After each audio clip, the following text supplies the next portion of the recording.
अब समझ में आया कि तू ये सब क्यों कर रहा है। मेरे जैसे चोर लगते ना तेरे को। अब तेरी शराफत की कैसे धज्जियां उड़ेगी ना, देखना तू। देख छोटू, जो तू कर रहा है ना, पहली बार जो गलती की थी उससे बड़ी गलती कर रहा है तू। अंकल जी, ना मैं अब गलती कर रहा हूँ और ना तब की थी।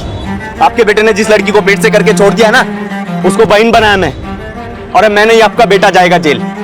ये जो तू कर रहा है ना वो ठीक नहीं कर रहा है। ये मेरा दुकान है, मेरा जो मर्जी में आएगा वो करेगा, और ऐसा करने से मेरे को कोई रोक नहीं सकता है। ए बहन, बैठ तू।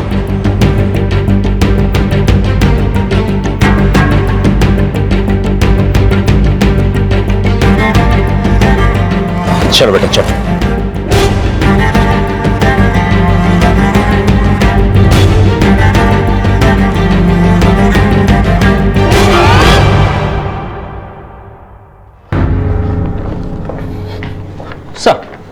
सर एक बात पता चली है, मनोज की हत्या से एक हफ्ते पहले झुमरी ने एक मोबाइल नंबर लिया था जो मुंबई में बंद हुआ मनोज की हत्या से ठीक 2 दिन बाद। और सर किसी केस के सिलसिले में मुंबई पुलिस भी झुमरी को ढूंढ रही थी। अंजनेरी पुलिस को झुमरी के मुंबई में होने की जानकारी मिली, और अंजनेरी पुलिस जब मुंबई पुलिस से मिली तो झुमरी के अतीत से जुड़े ऐसे कई राज सामने आए कि उसका वर्तमान भी शक के घेरे में आ गया। क्या झुमरी का मुंबई में एक और पति है? सच क्या है ये तो झुमरी जानती है, लेकिन झुमरी ने हमसे बताया कि उसने मोहित नाम के एक आदमी से शादी की थी और उसके पेट में मोहित का बच्चा भी है। लेकिन मोहित के घर वाले इस बात को झूठ मानते हैं, और झुमरी ने इस बात की कोई पुलिस कंप्लेंट भी नहीं की थी, इसलिए कोई केस नहीं बना। सर लड़की झुमरी है तो बहुत चालाक। हमें शक है कि वो अपने पति मनोज का खून करके भागी थी, और उससे पहले भी उसने किसी संतोष नाम के आदमी के साथ शादी कर रखी थी। चलो चलो। क्या हो मैडम, क्या हो गया मैडम? क्या चल रहा है? कमाल है, इसकी उम्र तकरीबन 18 से 19 साल है और उसने 3-3 शादियां की हैं। सर ये आदिवासी, इनके अपने नियम होते हैं, कोई भी कितनी भी शादी कर सकता है। जब इसकी शादी संतोष से हुई थी तब इसकी उम्र सिर्फ 15 साल थी। हमने इसके दूसरे पति मनोज के मर्डर के सिलसिले में इसके पहले पति संतोष से भी बातचीत की है। साहब झुमरी अपना बिरादरी की है, और वो सोचती है कि स्वर्ग से उतर कर आई है। उसको सपने देखने के अलावा कोई काम दाम नहीं है साहब। मेरे से जी भर गया ना तो मनोज के पास चली गई, और उससे जी भर गया तो उसको मारकर किसी तीसरे के पास चली गई होगी। मनोज की हत्या के बाद जब झुमरी फरार हुई तब हमें पता चला कि 8 महीने पहले जब उसने मनोज को छोड़ा था तभी वो प्रेग्नेंट थी। अब वो बच्चा मनोज का है या मोहित का है ये पता लगाना मुश्किल है। लेकिन अगर 8 महीने पहले ही झुमरी ने मनोज को छोड़ दिया था तो 8 महीने बाद आकर उसकी हत्या क्यों करेगी? सर मनोज की हत्या झुमरी ने ही की है, इसका फिलहाल हमारे पास कोई आई विटनेस एविडेंस नहीं है, लेकिन मनोज की हत्या के तुरंत बाद झुमरी फरार हुई इसलिए हमें उस पर शक है। सर झुमरी आ गई है इंट्रोगेशन रूम में। क्या मनोज मर गया? कैसे? तुझे नाटक बंद कर, तू ही मार के भागी है ना उसको? नहीं साहब, मैं नहीं मारी। तूने मारी तो मुंबई भाग के क्यों आई, और यहाँ आके अपना फोन क्यों बंद किया?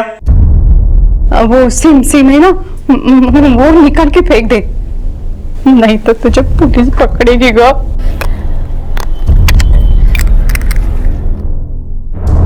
वो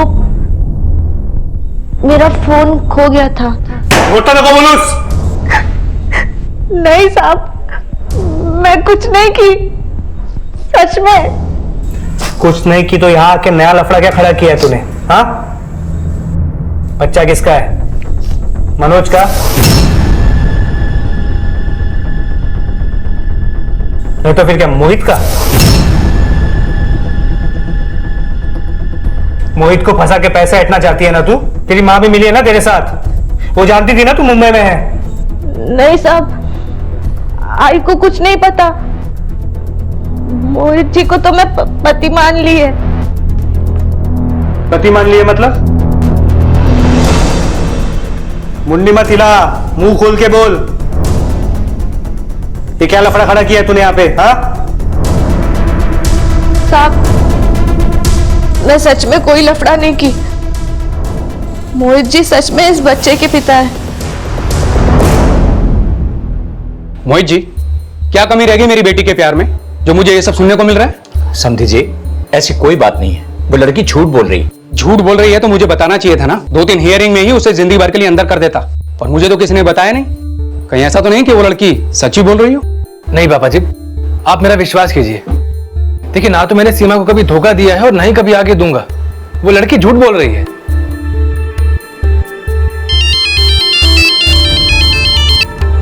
hello, Mohit Chawla, sub inspector Reema बोल रही हूँ। तुमको पुलिस स्टेशन आना है अभी। सर मैं उस लड़की को नहीं जानता हूँ। अब उसने मर्डर क्यों किया ये मुझे कैसे पता होगा? झुमरी अंजनेरी से मनोज की हत्या के अगले दिन मुंबई आई और वो आई तो सीधा तुम्हारे घर। ये कोई इत्तेफाक नहीं हो सकता। हो सकता है कि तुम झुमरी को भी जानते हो और उसके पति को भी। सर मैं किसी को नहीं जानता हूँ, पर हाँ ये बात सच है कि कुछ टाइम पहले मैं अंजेरी गया था। डैड आपको याद है, मेडिकल कैंप के सिलसिले में मैं एक बार अंजेरी गया था। सर हो सकता है झुमरी ने मुझे वहां देखा होगा, पर मुझे ऐसा याद नहीं कि मैं कभी वहां झुमरी से मिला भी होऊंगा।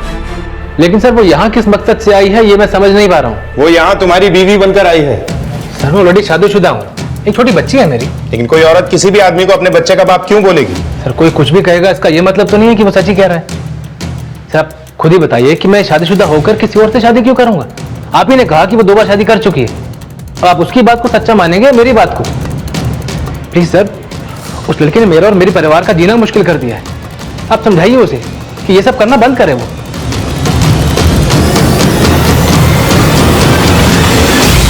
झुमरी का गर्भ 8 महीने का था और उसकी उम्र महज 18 साल की।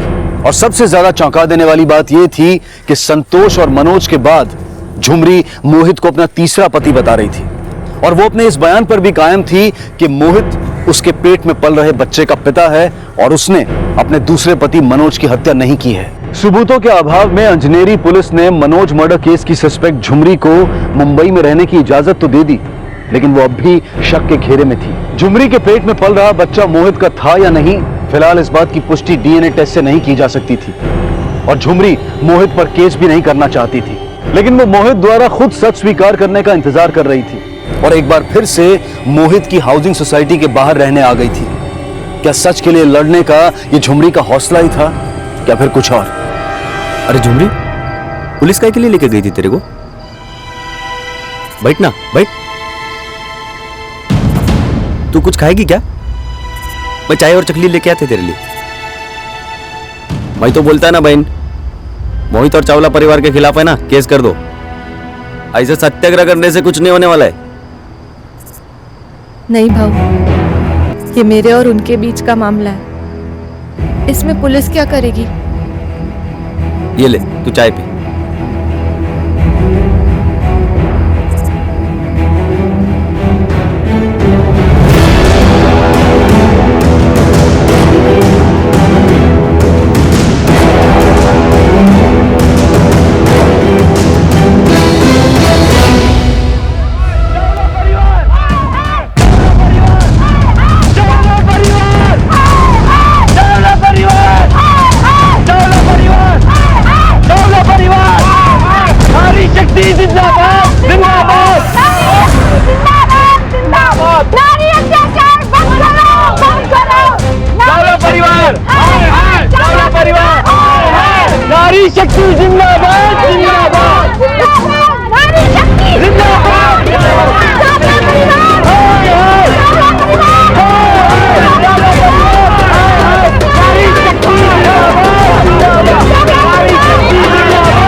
शर्म नहीं आई आपको? नहीं ताई, इनको कुछ मत बोलो।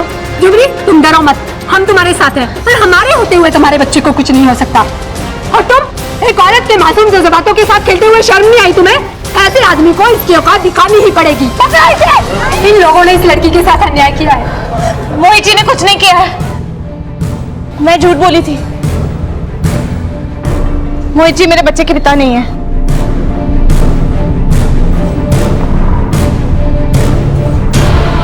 देखा ना आप लोगों ने, इस लड़की ने मान लिया कि ये झूठ बोल रही थी। अरे मानहानि का केस करूंगी तुझ पर, मेंटल हरेसमेंट का केस करूंगी। जब से आई परेशान करके रखा इस लड़की ने। ले चलो इसे। नहीं चलो इसे, चलो। पहले पति संतोष और दूसरे पति मनोज के बाद मोहित को अपना तीसरा पति बताने वाली झुमरी अब यह सरेआम स्वीकार कर रही थी कि उसने ना तो मोहित से शादी की थी और ना ही उसके पेट में मोहित का बच्चा है। और अगर यही सच था तो फिर उसने पहले झूठ क्यों बोला था? भले ही इस केस का केंद्र बिंदु झुमरी द्वारा बोला गया सच या झूठ था, लेकिन इस केंद्र बिंदु के इर्द गिर्द ऐसा बहुत कुछ हो रहा था जो कई और अपराध सामने लाने वाला था। ऐसे कई नए चेहरे और थे जो अब तक मुखौटे में थे। इस लड़की के दिमाग में क्या चल रहा है, कुछ भी समझना मुश्किल है सर। लेकिन इतना साफ है कि झुमरी ने अपना बयान तब बदला जब मोहित और उसके परिवार पे लगे आरोप पुख्ता होने लगे थे। मैं झूठ बोली थी। मोहित जी मेरे बच्चे के पिता नहीं है। झुमरी ने अपने सच को झूठ बोला या वो पहले से ही झूठ बोल रही थी, ये पता लगाना भी जरूरी है। सर, बाहर झुमरी के फादर है, आपसे मिलना चाहते हैं। चलो, तुम्हें साहब ने अंदर बुलाया। साहब, झुमरी एक नंबर की झूठी है।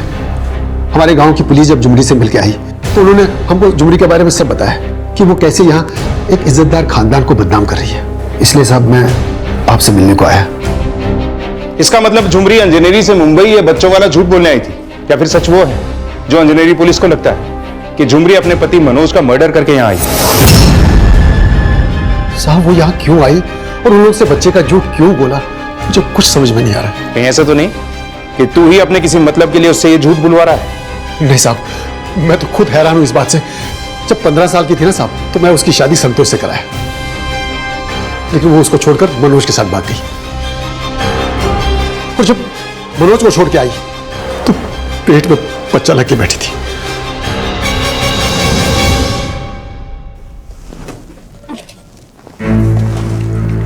झुमरी काय ग, काय झालं? काय ग, काय झालं? झुमरी, झुमरी तो पेट से है। किसका बच्चा है ये? किसका बच्चा है ये? वो तो हम लोग को भी नहीं बोली कि उसके पेट में किसका बच्चा है। तो तुमने उसके दूसरे पति मनोज से बात नहीं की? की थी साहब, लेकिन वो तो कुछ और ही बोल रहा था। झुमरी के पेट में मेरा बच्चा नहीं है, मुझे क्या मालूम कहां मुंह काला करके आई है वो। झुमरी की वजह से बहुत नीचा देखने को मिला। लेकिन ये बच्चा है किसका, ये तो पता किया होगा तुमने? साहब, होगा किसी का, वो हमको थोड़ी बोलती थी। मतलब तुम्हें लगता है कि ये बच्चा मोहित का नहीं है? इतना बड़ा डॉक्टर झुमरी जैसी गांव वाली लड़की को इतना भाव क्यों देगा? सर, झुमरी का बाप तो खुद झुमरी को ही गलत बोल के चला गया, एक बार भी उसको छोड़ने के लिए नहीं बोला। झुमरी का भविष्य अब खुद झुमरी ही तय करेगी। कोर्ट में वो क्या बयान देती है वो ये तय करेगा कि झुमरी और उसके बच्चे की जिंदगी अब जेल की सलाखों के पीछे गुजरेगी या उसकी जिंदगी की नियति कुछ और है।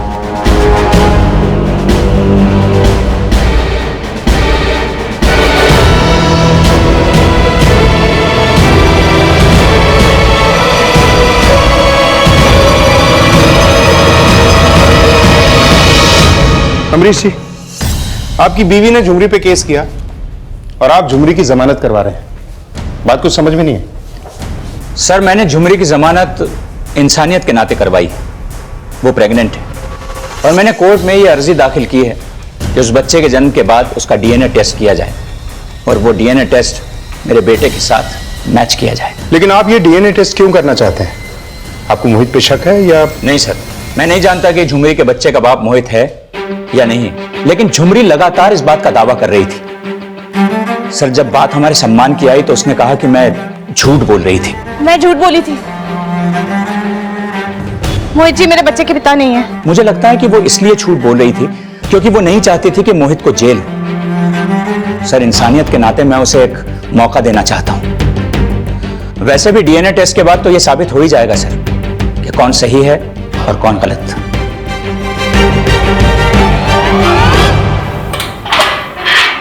चलो, तुम्हारी जमानत हो गई है।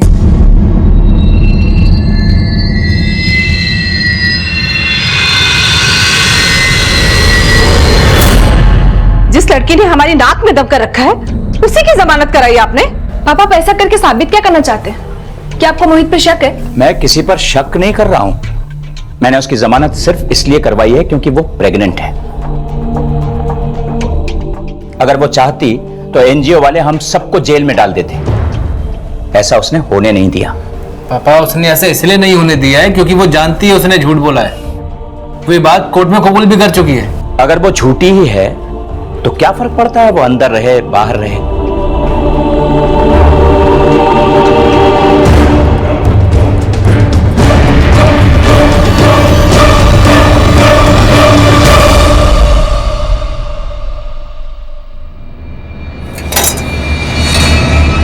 अरे झुमरी, कैसे तू आ गई?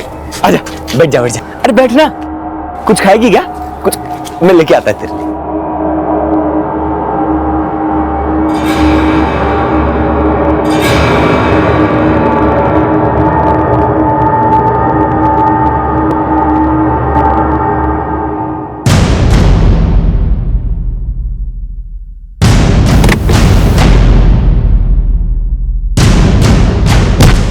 क्या बात है साहब, दोबारा काहे को याद किया?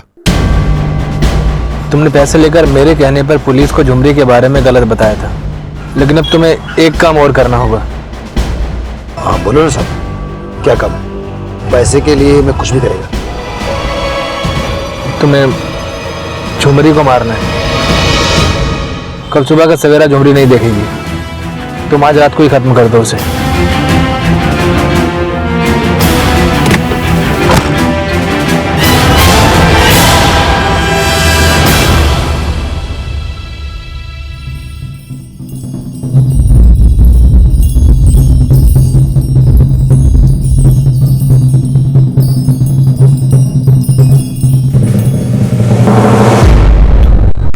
बाबा, तू यहाँ? भाऊ, ये मेरे बाबा है। नमस्कार काका, बसा ना।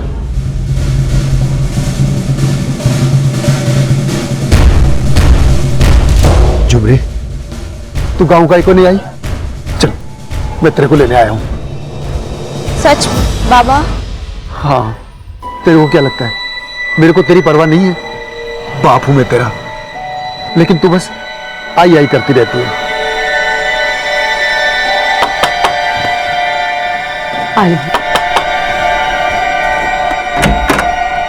मेरे पैसे नहीं दिए तूने?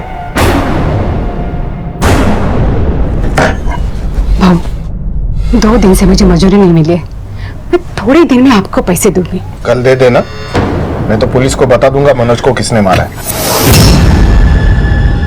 नको नको भाऊ, असं नका करो, मैंने बोला ना, मैं दे देगी पैसा।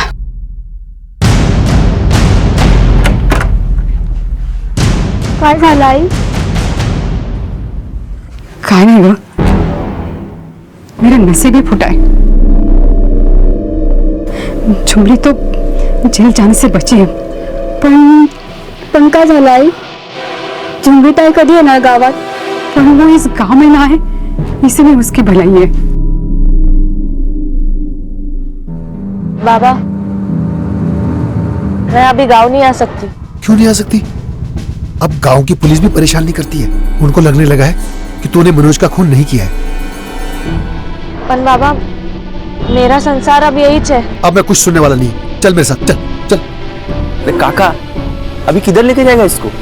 वैसे भी रात होने वाला है, बस नहीं मिलेगा।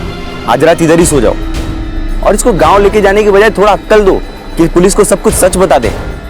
ये मोहित है ना, जिंदगी बर्बाद कर दिया इसकी। नहीं भाऊ, मोहित जी नहीं, मैं ही उनका जिंदगी खराब की। मैं ही दाग है उनका जिंदगी का। ये क्या बोल रही तू? पापा, दादाजी ने बोला है कि तुमका बर्थडे आएगा तो मैं तुमको गुरुद्वारे लेकर जाऊंगा। आप भी चलोगे ना पापा? बेटा, आपके पापा ना गुरुद्वारे कम ही जाते हैं। क्यों पापा?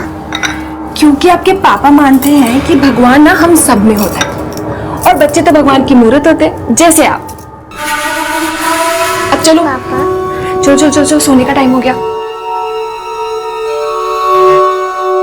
मोहित जी, हमारा बच्चा। मोहित, मोहित, क्या हुआ? तुम बहुत परेशान लग रहे हो। नहीं, वो थोड़ा सर में दर्द हो रहा है, मैं मेडिसिन ले लेता हूँ। मोहित, चाय।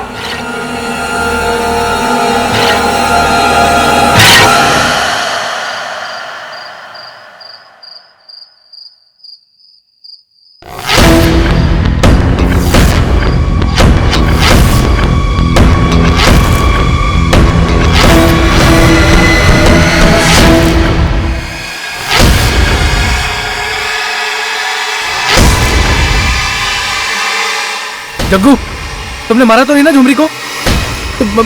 उसको मारना मत तुम।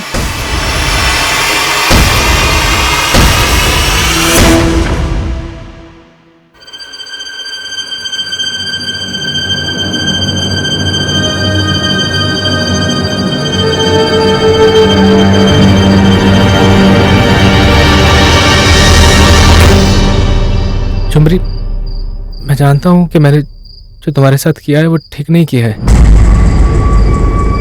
लेकिन झुमरी तुम समझो, मैं तुम्हें अपने साथ अपनी बेबी बनाकर नहीं रख सकता हूं।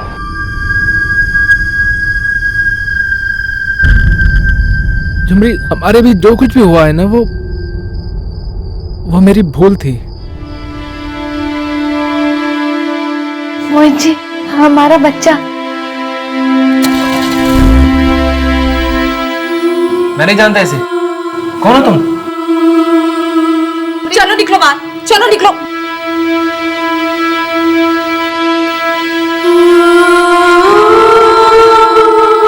मोहित की बातें और हाव भाव ये जाहिर कर रहे थे कि झुमरी के पेट में मोहित का ही बच्चा है, लेकिन झुमरी के पिता से झुमरी की हत्या करवाने के लिए सुपारी देने वाला मोहित अब झुमरी से अपने किए का पछतावा जता रहा था।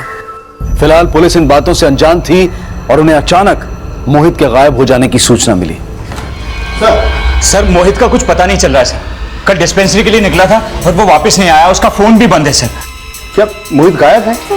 मोहित कभी ऐसा नहीं करता, कभी अपना फोन ऐसे नहीं बंद करता। कुछ तो हुआ है सर। आप लोग जाइए, हम पता लगाने की कोशिश करते हैं कि वो कहाँ हो सकता है। सर प्लीज कुछ कीजिए। सर कहीं ऐसा तो नहीं कि मोहित इसलिए गायब हो गया क्योंकि उसको डर था कि अगर झुमरी का डीएनए हुआ तो वो फंस जाएगा? हो सकता है। मोहित के फोन की लास्ट लोकेशन पता करो, उसकी डिस्पेंसरी में भी पूछताछ करो, कितने बजे आया, कब निकला, किसके साथ निकला, सब डिटेल्स निकलवाओ। सब। मैडम, डॉक्टर मोहित सुबह 10 बजे आ गए थे और शाम को 6:30 बजे तक चले गए थे। कैसे गए थे? मैम, वो अपनी कार से ही आते जाते हैं।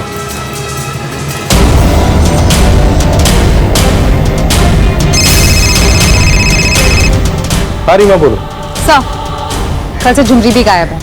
जी माँ, ये मोहित के साथ झुमरी के गायब होने का क्या चक्कर हो सकता है? सर मुझे एक दूसरा कॉल आ रहा है, मैं आपको कॉल बैक करती हूँ। बोलो शिंदे।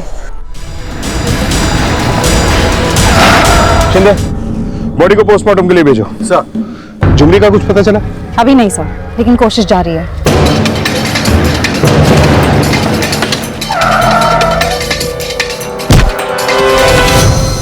झुमरी कहाँ है? मेरे को नहीं मालूम मैडम। चेक करो आसपास। मैं तो रात को चला गया था। कहाँ चला गया? अपनी खोली पे।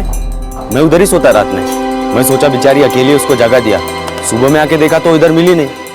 उसका सामान भी इधर ही है मैडम।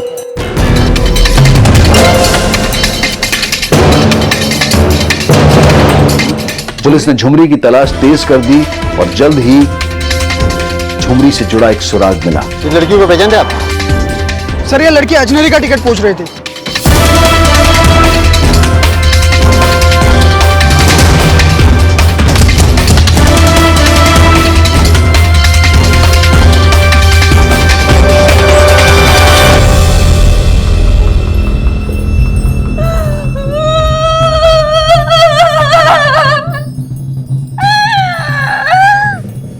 नाटक बंद करिए।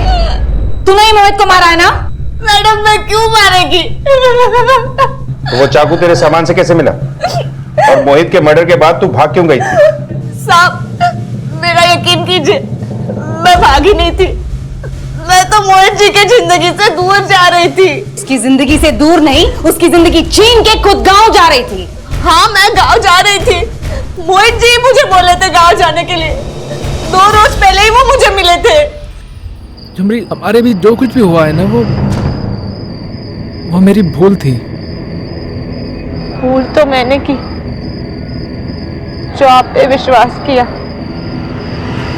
गलती मेरी है। नहीं नहीं झुमरी,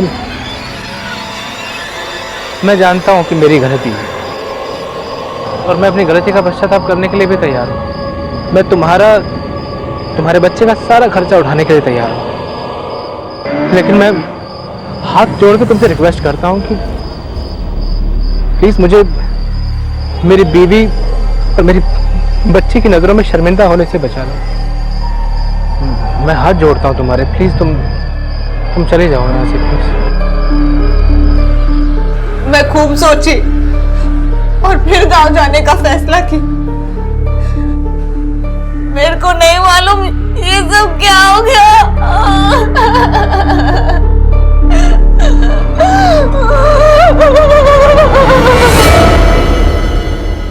कहा था ना मैंने, उस लड़की की जमानत मत करवा।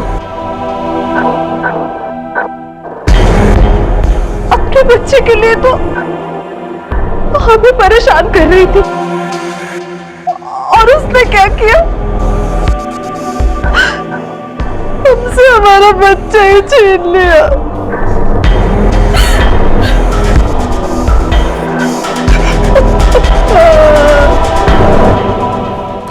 सर, मोहित के पोस्टमार्टम की रिपोर्ट के मुताबिक उसकी हत्या कल शाम को 7 से 8 बजे के बीच में हुई थी, और जो चाकू झुमरी के सामान से मिला उस पर मोहित के ब्लड ट्रेसेस हैं, पर उस पर उंगलियों के निशान नहीं है। मतलब साफ है कि उंगलियों के निशान मिटाए गए। मुझे नहीं लगता कि झुमरी जैसी लड़की इतना दिमाग लगा सकती। हो सकता है कि किसी और ने मोहित का खून किया और चाकू झुमरी के सामान में रख दिया ताकि झुमरी को फंसाया जा सके। हो सकता है सर। सर, मैंने मोहित के कॉल रिकॉर्ड भी चेक किए। उसके मुताबिक कल शाम को 4 बजे आखिरी कॉल उसकी बीवी सीमा ने किया था। ठीक है, सीमा को बुलाओ। और रीमा? सर, मैंने मोहित के कॉल रिकॉर्ड भी चेक किए। उसके मुताबिक कल शाम को 4 बजे आखिरी कॉल उसकी बीवी सीमा ने किया था। ठीक है, सीमा को बुलाओ। सर, जब से झुमरी आई, मोहित स्ट्रेस में अपने खाने पीने का बिल्कुल ध्यान नहीं रखते थे। बस मोहित से यही पूछने के लिए उन्होंने खाना खाया नहीं खाया, मैंने उन्हें फोन किया था। अच्छा, मोहित ने तुम्हें बताया था कि वो कहाँ जाने वाला है, किससे मिलने वाला है? तो कुछ भी ऐसा जो तुम्हें अजीब लगा हो? सर, वो बहुत परेशान थे। किस बात से परेशान थे? सर, मैंने अभी आपको बताया ना, उनकी परेशानी की वजह सिर्फ झुमरी थी। और सर, मुझे तो लगता है कि उस झुमरी ने ही उनके साथ कुछ किया होगा। लेकिन ऐसा भी तो हो सकता है कि झुमरी को फंसाने के लिए किसी और ने मोहित को मारा हो। तुम्हें शक है किसी पे? हाँ सर, वो चाय वाला छोटू सर, वो भी मोहित से चिढ़ता था। और सर, मुझे तो लगता है कि मोहित को नीचा दिखाने के लिए उसने ही जानबूझकर झुमरी को अपनी टपरी पर रखा था। ये छोटू क्यों चिढ़ता था मोहित से? सर, वो एक्चुअली 6 साल पहले मोहित के बयान की वजह से छोटू पॉकेट मारने के जुर्म में जेल गया था। और हाँ सर, उस दिन वो एनजीओ वालों को भी छोटू ने बुलाया था झुमरी के लिए।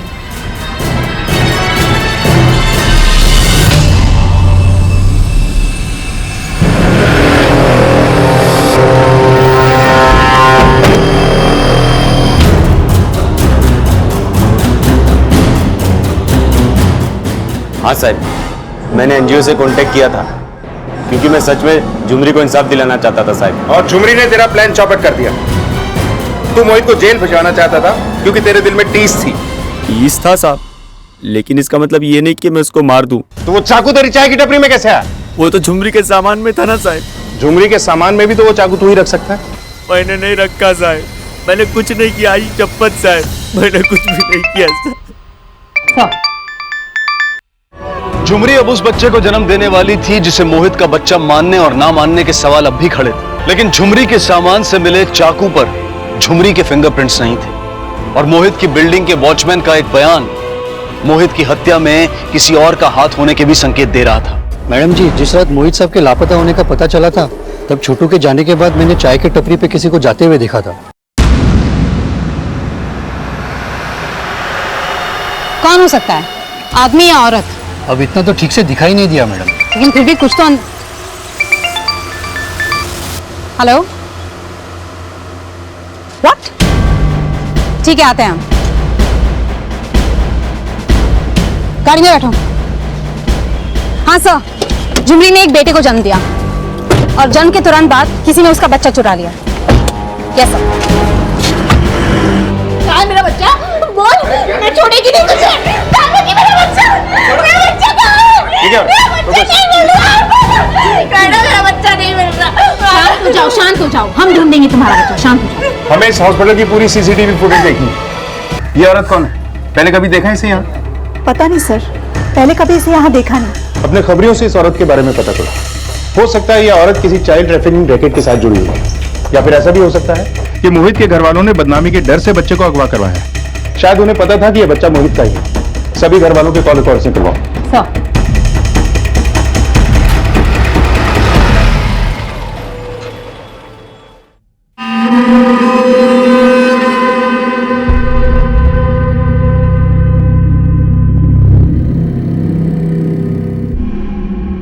झुमरी, आई झुमरी, सर,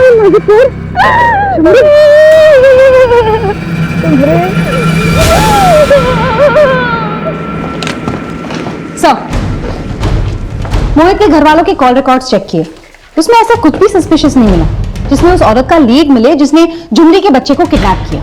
और सर, मोहित के बिल्डिंग के सीसीटीवी के रेंज में चाय की टपरी नहीं आती, तो इसलिए वॉचमैन के बयान के मुताबिक उस रात वहां कौन गया था ये भी क्लू नहीं मिला। वॉचमैन ने हमें बताया था कि उसने उस रात किसी को चाय की टपरी की तरफ जाते हुए देखा था जिस रात मोहित का मर्डर हुआ। मतलब ये जो कोई भी था वो वहां चाकू रखने ही गया। चाय की टपरी मोहित की बिल्डिंग के बिल्कुल पास है। हो सकता है कि मोहित का मर्डर मोहित के भैया भाभी ने करवाया, क्योंकि सीमा ने हमसे बताया था कि मोहित का झगड़ा था अपने भैया भाभी से। सर, मोहित की हत्या के दिन सबके एक्टिविटीज चेक की। हत्या के दौरान मोहित के भैया और भाभी अंधेरी में थे और उसके पेरेंट्स और उसकी वाइफ फोन की लोकेशन के मुताबिक उसी लोकेलिटी में थे। जहां मोहित की लाश मिली वो जगह इसकी लोकेलिटी के बिल्कुल करीब है। बुला के लाओ सबको, एक बार फिर से पूछताछ करते हैं सबसे।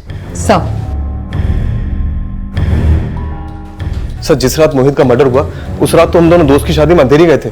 आप पता कर सकते हैं किसी से भी। सर, उस रात हम तीनों लोग गुरुद्वारे में थे सर।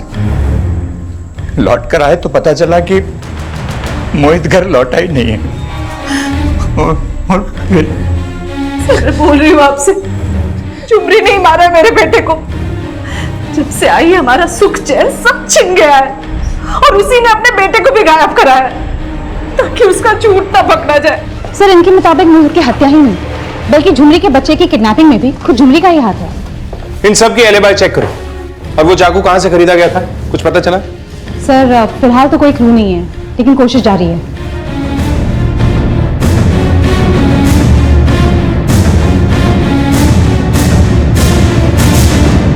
सर, मोहित के भैया भाभी की एलिबाई कंफर्म है।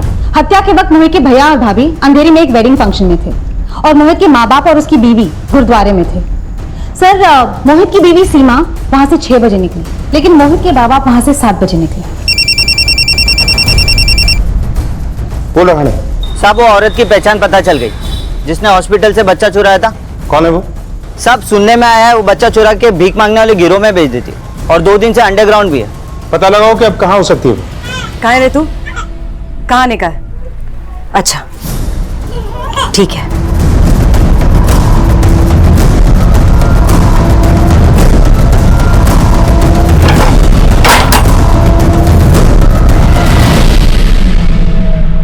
हाँ, मैं गुरुद्वारे से 6 बजे निकल गई थी। तो क्या आप लोग जानना क्या चाहते हैं? मोहित का मर्डर 7 बजे हुआ था। तुम गुरुद्वारे से 6 बजे निकलने के बाद घर पहुंची 7:30 बजे। सर, आप कहना क्या चाहते हैं? हो सकता है मोहित का मर्डर तुम नहीं किया हो। मोहित का मर्डर मैं क्यों करूंगी? क्योंकि तुम्हें लगता था कि झुमरी के पेट में मोहित का बच्चा है, इसलिए पहले तुमने मोहित को मारा, उसके बाद बच्चा चुरा लिया, ताकि ये प्रूव ना हो सके कि झुमरी के पेट में मोहित का बच्चा है और तुम पे शक भी ना जाए। आप लोग कुछ भी सोच रहे हैं। मैं गुरुद्वारे से निकल के सीधा 6 बजे मार्केट गई थी। सब्जी और किचन का सामान खरीदने में 1.5 घंटा तो लगेगा ही ना। और आप लोग सोच रहे हैं कि उस 1.5 घंटे में मैंने अपने पति मोहित का मर्डर कर दिया। आप लोग गलत सोच रहे हैं। मुझे अपने पति मोहित पे यकीन था, भरोसा था कि वो मुझे कभी धोखा नहीं दे सकते। वो बच्चा उसका नहीं था।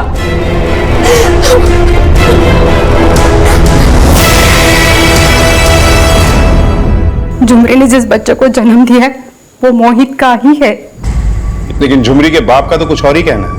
झुमरी का बाप जो चाहे कहे, पर मैं सब सच जानती हूँ। वो बच्चा मोहित का ही है।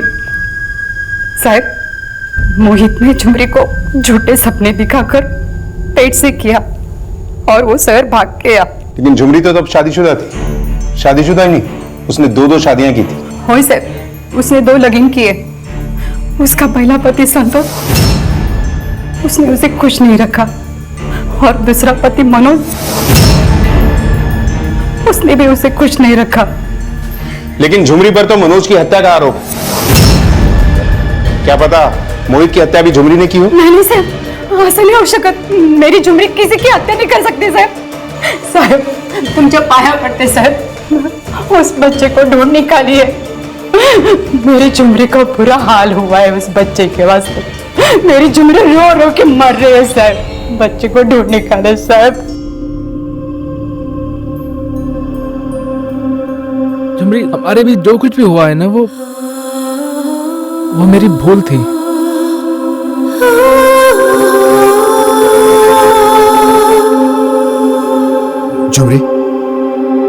क्या सोच रही है? मैं जानता हूं उस रात जो मैं करने जा रहा था ना, वो ठीक नहीं था, लेकिन तुम पुलिस को मत बताना, और मैं भी तुम्हारा और तुम्हारी आई का राज किसी को नहीं बताएगा।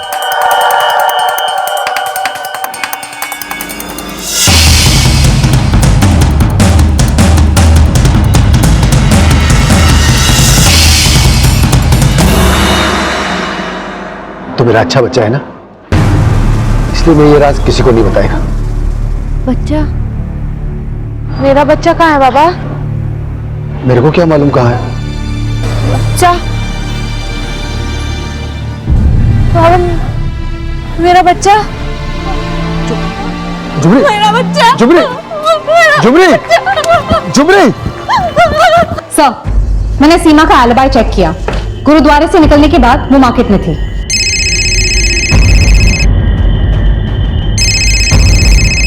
बोल रहा है साहब, जिस औरत ने हॉस्पिटल से बच्चा चुराया था उसके हाइडआउट का पता चला है।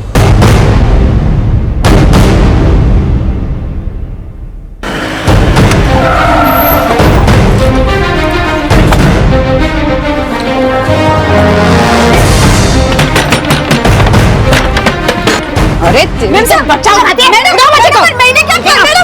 झुमरी का बच्चा चुराने वाली औरत को जल्द ही गिरफ्तार कर लिया गया, लेकिन उसके बयान से इस केस में एक नया मोड़ आया।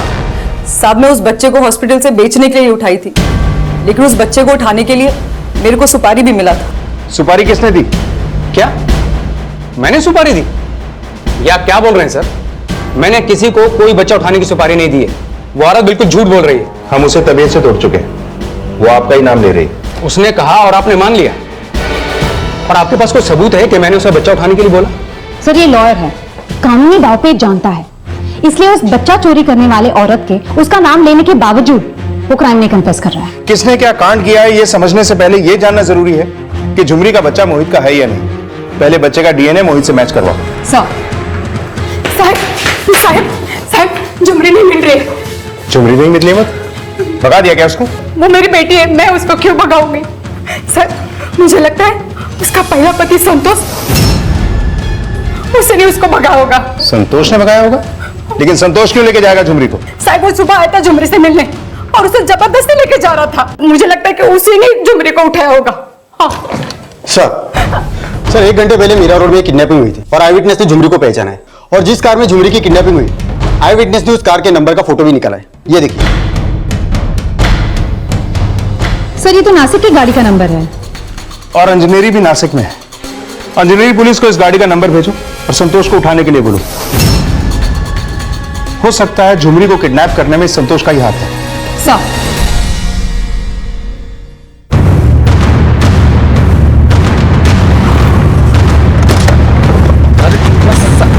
अंदर बता साहब, कहाँ है झुमरी? सब सच्ची बोलता है साहब, झुमरी को मैंने नहीं उठवाया साहब, यकीन मानो मेरा। तो मुंबई क्यों गया था उससे मिलने के लिए? सर मैं तो उसको वापस चाहता था साहब।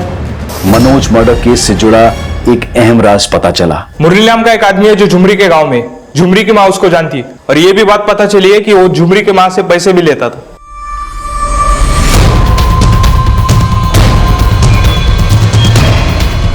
पुलिस ने जब मुरली को अरेस्ट किया तो उसके द्वारा कमला को ब्लैकमेल करने का असल राज सामने आया। साहब, झुमरी के माँ ने मनोज को मारा था, मैं देखा था साहब, और मैं पुलिस के सामने मुंह नहीं खोलूं इसलिए वो मेरे को पैसे दे रही थी।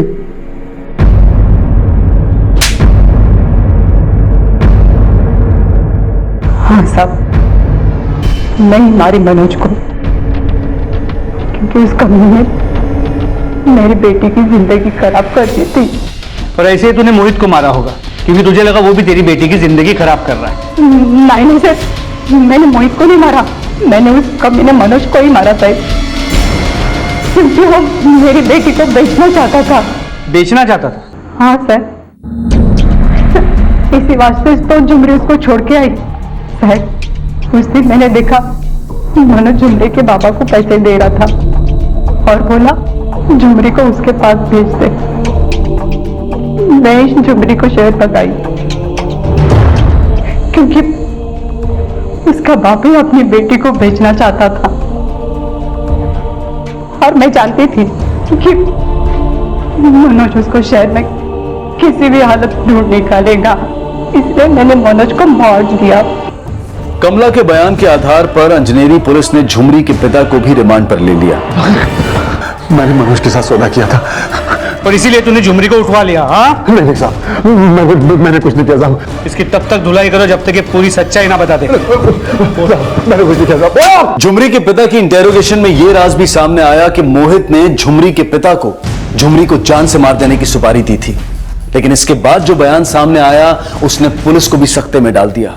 साहब, जो लोग मनोज से झुमरी को खरीदने का सौदा किए थे वो लोग मेरे पास आए थे, क्योंकि उन्होंने मनोज को सौदे का पैसा दिया था, लेकिन मैं उनको बोला झुमरी शहर में है, इसके अलावा मुझे कुछ नहीं मालूम साहब, इसके अलावा मुझे कुछ नहीं मालूम। सर, झुमरी की किडनैपिंग के पहले वो वैन एक ढाबे की सीसीटीवी में कैप्चर हुई थी। सर, ये रहा उसका फोटो।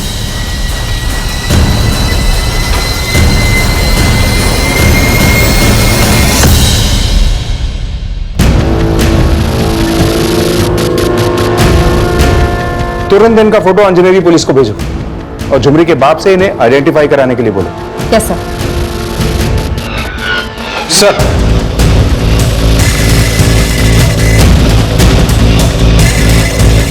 हाँ सर, ये वही लोग हैं जिन्होंने मनोज को पैसे दिए थे।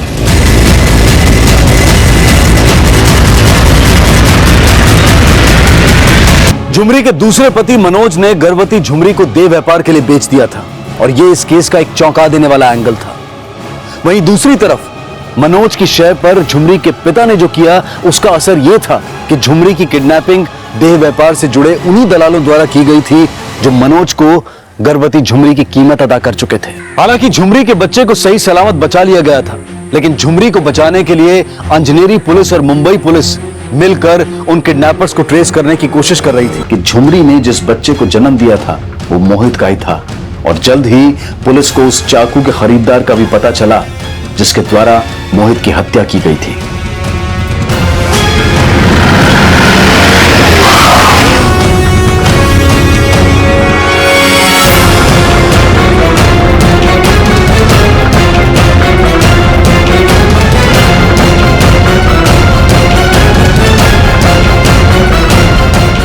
सीमा, ये काम अकेली सीमा का नहीं हो सकता।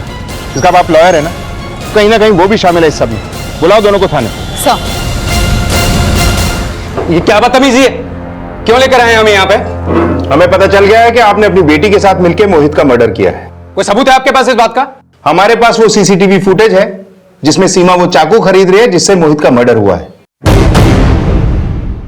अब आगे की कहानी आप लोग सुनाएंगे। शुरू हो जाइए।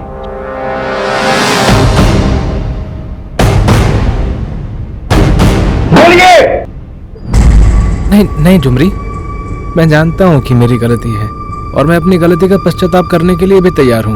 मैं तुम्हारे बच्चे का सारा खर्चा उठाने के लिए तैयार हूं। मोहित से मैंने बेइंतहा प्यार किया।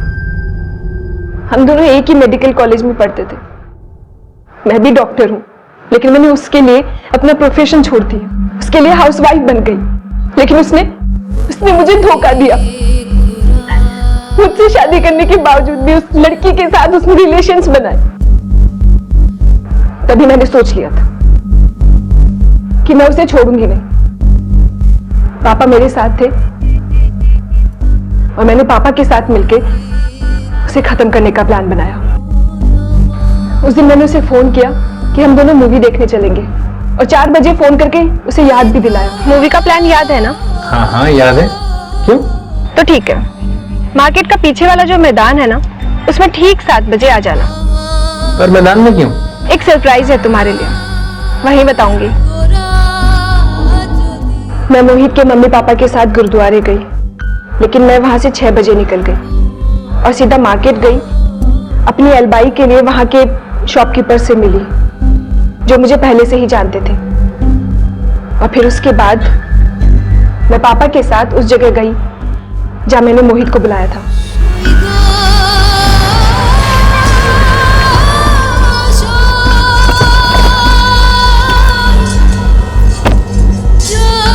ईमान, पापा के साथ? कहा था ना एक सरप्राइज है तुम्हारे लिए। आप पेशे से एक वकील, जनता विश्वास करती है आप पर। जब आप जैसे लोग ही कानून के साथ खिलवाड़ करेंगे तो तो जनता को क्या सीख मिलेगी? आप जैसे लोग धब्बा हैं अपने डिपार्टमेंट पे भी और इस समाज पे भी।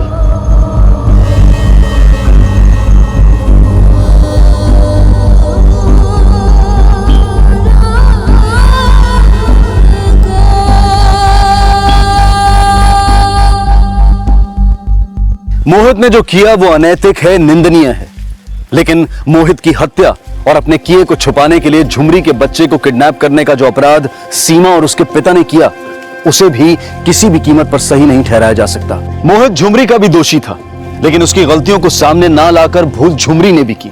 झुमरी को बहुत पहले मोहित को उसके किए का आईना दिखा देना चाहिए था। वहीं दूसरी तरफ झुमरी की मां कमला को मनोज की हत्या का दोषी मानते हुए आईपीसी की धारा 302 के तहत गिरफ्तार कर लिया गया है। दोषी को उसके किए का एहसास दिलाए बगैर माफ कर देना कभी भी सही साबित नहीं होता। किसी के अपराध को नजरअंदाज करके अपने सम्मान को डिगा लेना महानता नहीं है, बल्कि वो अपने अस्तित्व के साथ की गई नाइंसाफी ही होती है। देखते हैं हमारे आज के एपिसोड की दूसरी कहानी।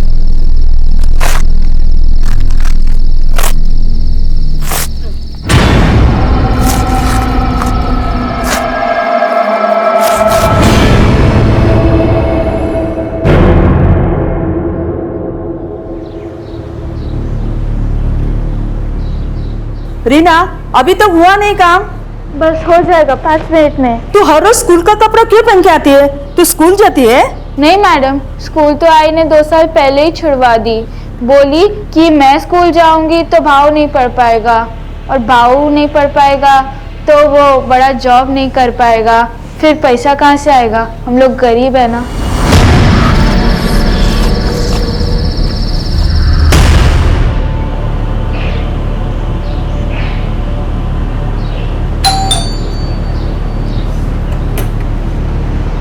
नमस्ते साहब, मैं रीना साहब, नवयुग मार्केटिंग से। साहब हमारा कंपनी बहुत अच्छा ऑफर दे रहा है। साहब ये देखो, 100 रुपए का 2 लाइटर, बहुत अच्छा लाइटर है साहब।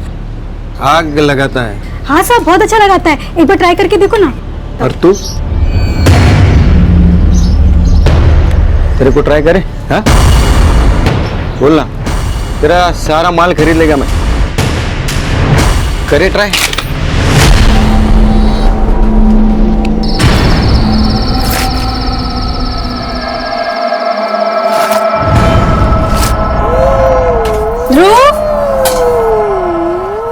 चल बेटा, आजा खाना खाने।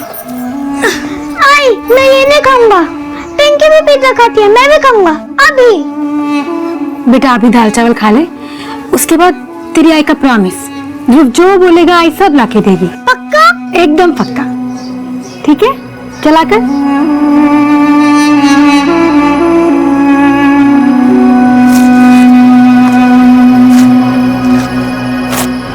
रीना की ये नियति तभी तय हो गई थी जब मैं 17 साल की उम्र में उसने पढ़ाई छोड़कर घरों में साफ सफाई का काम शुरू कर दिया था।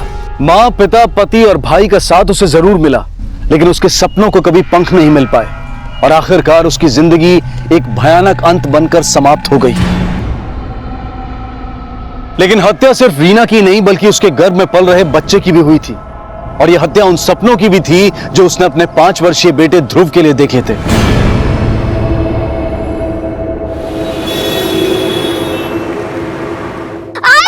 चुप कर, लड़ू नकोस। आई! चुप। आई! गप्पा बस बोला ना, चुप कर, चुप हो जाएगा। रोएगा ना तो भूत आएगा, समझा? चुप, गप्पा बस एकदम।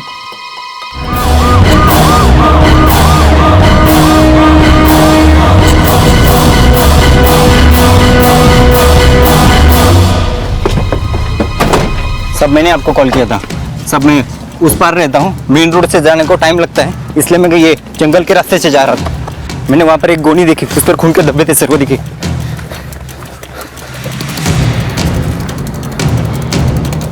कांस्टेबल खोलो इसे। बहुत ही ब्रूटल मर्डर है सर। लगता है किसी ने धारदार हथियार से पेट में गोद गोद के मारा है। और सावन मारने वाले की कोई भारी दुश्मनी रही होगी इस औरत से। फॉरेंसिक टीम को बुलाओ और आसपास सर्च करो। Okay sir. उधर देखो, तुम उधर जाओ, अच्छी तरह से सर्च करो।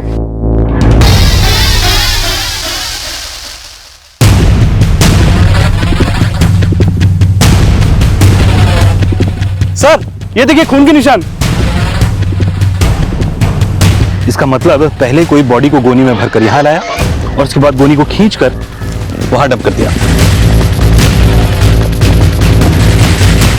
यहां पर और बॉडी पर जो खून है वो काफी फ्रेश है। शायद मर्डर कल रात को हुआ है, जिसके बाद बॉडी को एक व्हीकल में लाकर यहां पर डंप कर दिया गया। यहां पर आने वाले रास्तों पर पूछताछ करो, हो सकता है कि कोई लीड मिले। Okay sir. सर इस औरत के पास से ऐसा कुछ नहीं मिला जिससे इसकी पहचान हो सके। इसको मारने वाला इतना शाना तो होगा कि इसके पास ऐसी कोई चीज ना छोड़े जिससे इसकी पहचान हो सके, मगर हो सकता है कि औरत आसपास की हो। पूछताछ करो, शायद कोई क्लू मिले। Okay sir. पुलिस के लिए रीना फिलहाल एक अज्ञात लाश थी और पुलिस उसकी पहचान पता करने के लिए हर संभव प्रयास कर रही थी। 3 दिन बीत चुके थे लेकिन रीना की पहचान की कोई लीड नहीं मिली थी। रीना के बेटे ध्रुव का भविष्य ताक पर था। क्या ध्रुव का बचपन रीना से भी ज्यादा भयानक बनने वाला था?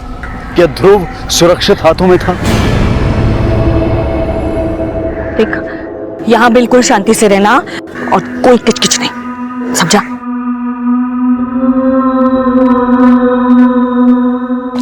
सर जिस औरत की लाश हमें जंगल में मिली थी उसकी पोस्टमार्टम रिपोर्ट। सर इस रिपोर्ट के हिसाब से इस औरत की हत्या 25 तारीख को रात 9 से 10 बजे के बीच हुई थी और हमें लाश 26 की सुबह मिली।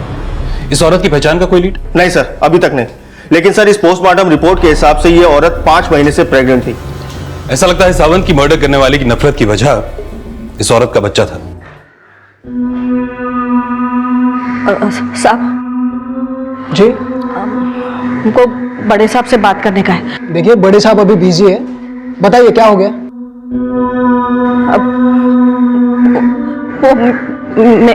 घाबरू नका, काय झालं ते सांगा। अब नहीं, मेरे को बड़े साहब से ही बात करने का है, आप प्लीज उनसे मिला दो। ठीक है, आप वहां बैठिए।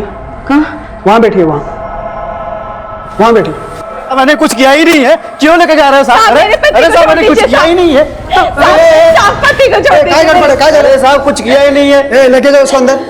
साहब मेरे पति को छोड़ दीजिए, मेरे छोटे छोटे बच्चे। रड़ू नका, उसने कुछ किया नहीं तो कुछ नहीं होगा। चलिए जाइए वहां पे बैठिए आप। बसा दीजिए, बैठिए बैठिए जाके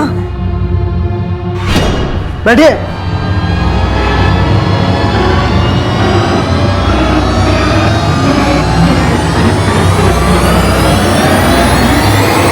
इस औरत की बॉडी पे ना तो कोई मंगलसूत्र था और ना ही सिंदूर, मगर इसने साड़ी पहनी हुई थी। अगर ये औरत हिंदू है तो मामला किसी इलेजिटिमेट रिलेशनशिप का हो सकता है या फिर शायद ऑनर किलिंग का। सर एक औरत आई है और आपसे मिलना चाहती है। कौन है वो? सर टीका बोलनी नहीं, बस कह रही है कि साहब से ही बात करेंगे। ठीक है, बुलाओ उसे।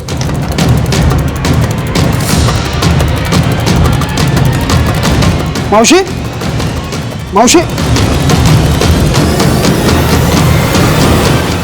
यहां पर एक औरत बैठी थी, कहां गई? सर यही तो बैठी थी, उसके साथ एक बच्चा भी था। कह रही थी कि बड़े साहब से मिलना है, बड़े साहब से मिलना है, लेकिन पता नहीं आपको मिले बिना क्यों निकल गए। हो सकता है कि पहले भी किसी केस के सिलसिले में यहाँ पर आई हो। सर मैंने तो इसे पहले कभी यहाँ नहीं देखा। तुम एक काम, एक्सक्यूज मी सर, कुछ और भी बोला उसने? हाँ पाटिल बोला। सर खांडा मार्केट में एक पानीपुरी वाला मिला है, उसने उस औरत की फोटो को आइडेंटिफाई किया है जिसकी लाश पनवेल जंगल में मिली थी। वो औरत अक्सर उसके ठेले पे पानीपुरी खाने आती थी। भैया पुराना वाला तीखा नहीं था, अभी तीखा दे बना।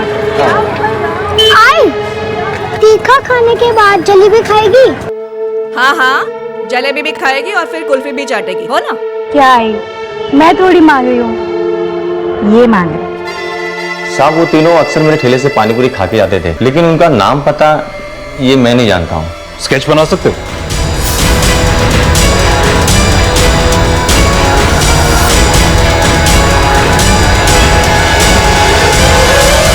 हाँ साहब यही है। दिखाओ। सर ये तो वही औरत है जो पुलिस स्टेशन में आपको मिलने के लिए आई थी और बाद में किसी को भी बिना बताए चली गई। हॉल का सीसीटीवी फुटेज निकालो। जी सर।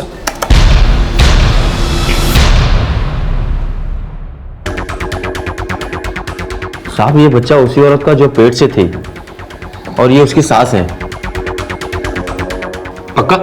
हाँ साहब पक्का यही है। ठीक है तुम जा सकते हो। अमन इसका फोन नंबर और एड्रेस नोट कर लो, जरूरत पड़ी तो तुम्हें दोबारा बुलाएंगे। ठीक है साहब। सावन समझ में नहीं आया कि ये औरत यहाँ पर आई क्यों, और आई तो फिर हमसे मिली क्यों नहीं? सर कहीं ऐसा तो नहीं कि ये औरत इस औरत की मिसिंग कंप्लेंट लिखवाने आई हो? इस औरत की मौत तो 4 दिन पहले हुई, तो फिर ये 4 दिन के बाद क्यों आई?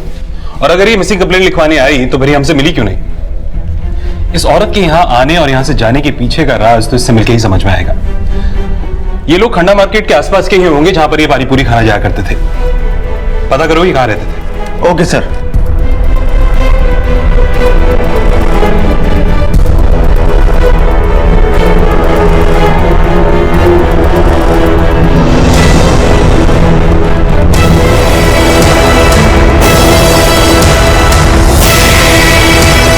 पुलिस ने जल्द ही उस जगह का पता लगा लिया जहां रीमा अपने बेटे ध्रुव के साथ रह रही थी। सब इस बंगले का मालिक कपूर सेठ है, सेंटा क्रूज में कहीं रहते हैं। वो क्या है ना साहब, मैं सामने वाले बंगलों का वॉचमैन हूँ ना, तो उनको कई बार आते जाते देखा है साहब। और ये औरत और उसकी माँ और उसका बेटा पिछले 1 महीने से इस बंगलों में रहता है साहब। वो फंटूस बता रहा था कि कपूर सेठ ने बोला है उनको यहाँ पे रहने के लिए। फंटूस कौन है साहब? वो इस बंगले का माली, चौकीदार सब है साहब। कपूर सेठ का खास है साहब। लेकिन पिछले कई दिनों से साहब ये चारों यहाँ से गायब है और यहाँ पे ताला भी लगा है साहब। इनमें से किसी का नंबर है तुम्हारे पास? सब मेरे पास फंटूस का नंबर है। तो 989। इस औरत, इसकी माँ और इसका बेटा, इनके नाम जानते हो तो? साहब इस बुढ़िया का नाम तो नहीं जानता, पर ये औरत और उसके बेटे का नाम 1-2 बार फंटूस के मुंह से सुना था साहब। तुमको व्हाइट वाला मोबाइल का चार्जर चाहिए ना? लाता है। रीना, ये तुम्हारा सब्जी, ये लो। बड़ा जल्दी आ गया। आज हमको पत्ता गोभी का सब्जी खिलाओ ना। हाँ बिल्कुल, पत्ता गोभी तो ध्रुव भी बहुत शौक से खाता है। ए फंटूस, ये क्या है ना, रोज घास फूस लेके आ जाता है। कभी कभी तो मटन मच्छी लाया कर। सब रीना की माँ थोड़ी खड़ूस थी, फंटूस उसको ज्यादा पसंद नहीं करता था। लेकिन जब से वो लोग यहाँ पे आए हैं, फंटूस की तो मौज होगी साहब। पहले खुद पकाता था, अब पका पकाया मिल रहा था सब। Sir thank you. सर इस फंटूस का फोन तो स्विच ऑफ जा रहा है। इस फंटूस के कॉल रिकॉर्ड चेक करो, हो सकता है कि वही ये कांड करके भागा हो। और ये कपूर, इसके सेंटा क्रूज के घर का एड्रेस पता करो और एक टीम को बोलो कि रीना की माँ और उसके बेटे ध्रुव, इनका पता लगाए।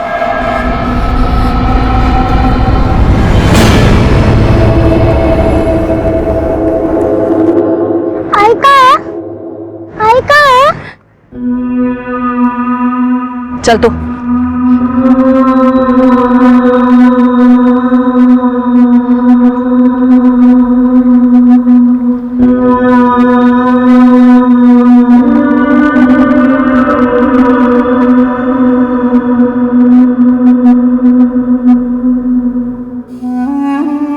आई एक बात बोलूं, अपन भी ना एकदम ऐसा ही कर लेंगे।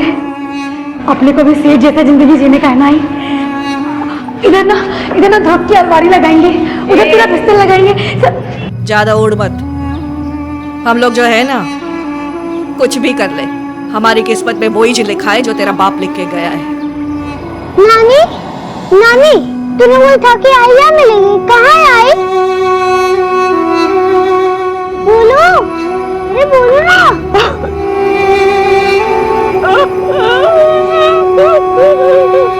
बोलो ना। बोलो बाप का, मैंने तुझसे तेरी आई छीन ली। छीन ली? कहाँ है मेरी आई? बोलो, बोलो ना। बोलो। सविता रीना की वो विधवा मां थी जिसका हाथ बटाने के लिए रीना ने 13 साल की उम्र में घरों में बर्तन मांजना शुरू कर दिया था। लेकिन रीना को खोने के बाद सविता किस गुनाह का पश्चाताप कर रही थी? क्या उसी ने रीना की हत्या की थी या उसने रीना को वो हालात दिए थे जो हत्या की वजह बने? वो किस मकसद से पुलिस के पास गई थी और क्यों वापस लौट आई थी? क्या वो अपने किए से डर रही थी या फिर रीना के असल अपराधी से? पुलिस फिलहाल सविता का पता नहीं लगा पाई थी और पनवेल के farm house owner Mr Kapoor और उनकी पत्नी से मिलने वाली थी, जहां रीना अपनी मां सविता और बेटे ध्रुव के साथ पिछले 1 महीने से रह रही थी।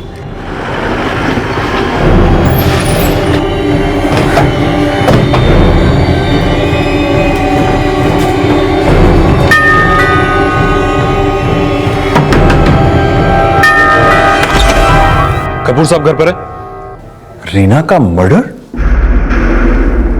कब हुआ ये सब? 25 फरवरी की रात को, उस रात से रीना का बेटा, रीना की माँ और आपका चौकीदार फंटूश सब गायब है। आपको नहीं पता इसके बारे में? नहीं, हमें कुछ नहीं पता है। 25 फरवरी की रात को फंटूश का फोन आया था कि उसकी माँ बीमार है, उसे गांव जाना है। और आपको लगा कि वो सच बोल रहा है? हाँ, वो बहुत ईमानदार आदमी है।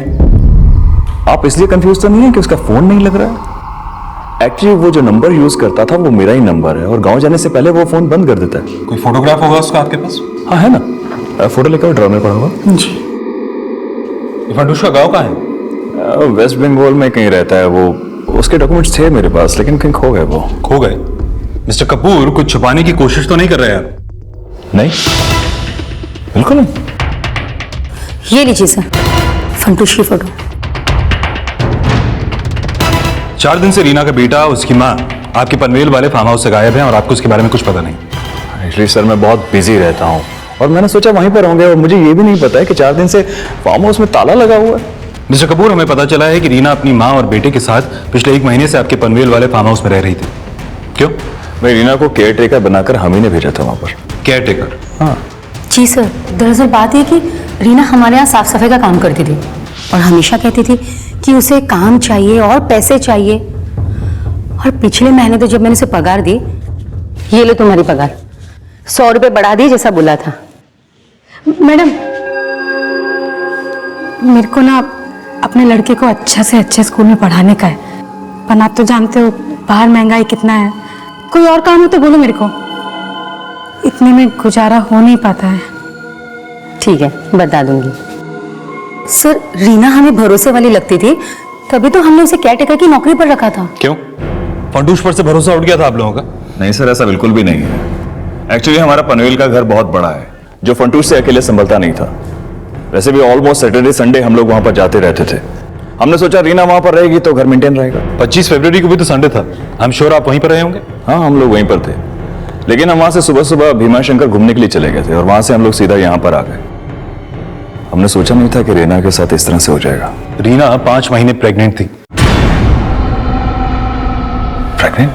उसके पति को जानते हैं आप लोग? उसके पति नहीं, उसे पेट से करके छोड़ दिया होगा, पर हम उसके पति से कभी मिले नहीं। रीना रहती कहाँ थी? सर, वो अंधेरी में कहीं रहती थी। दरअसल हमने उसके डॉक्यूमेंट्स नहीं लिए थे, इसलिए उसका परमानेंट एड्रेस हमें नहीं पता है। रीना या उसकी माँ का कोई फोन नंबर तो होगा आपके पास? सर, रीना का नंबर तो है हमारे पास, पर उसकी माँ का नंबर नहीं है। नंबर लिखवाइए रीना का।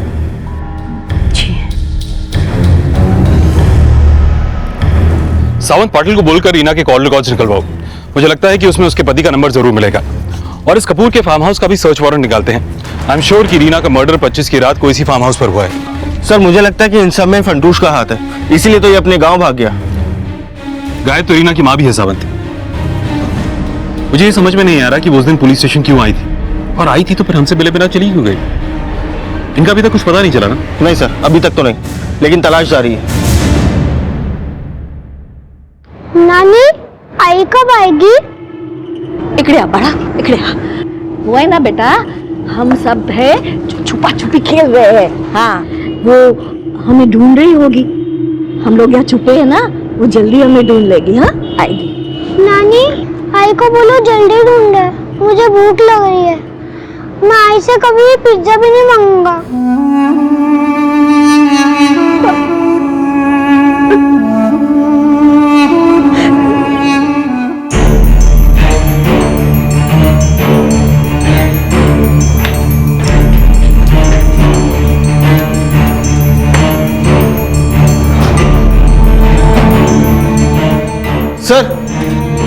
सर ये देखिए सर, दीवार के ऊपर के कलर और नीचे के कलर में काफी डिफरेंस है सर। ऐसा लगता है कि दीवार के नीचे के हिस्से में हाल फिलहाल में ही कलर किया गया है। हो सकता है किसी ने एविडेंस छुपाने की कोशिश की हो। सब तरफ ध्यान से चेक करो, कोई क्लू जरूर मिलेगा। Okay sir.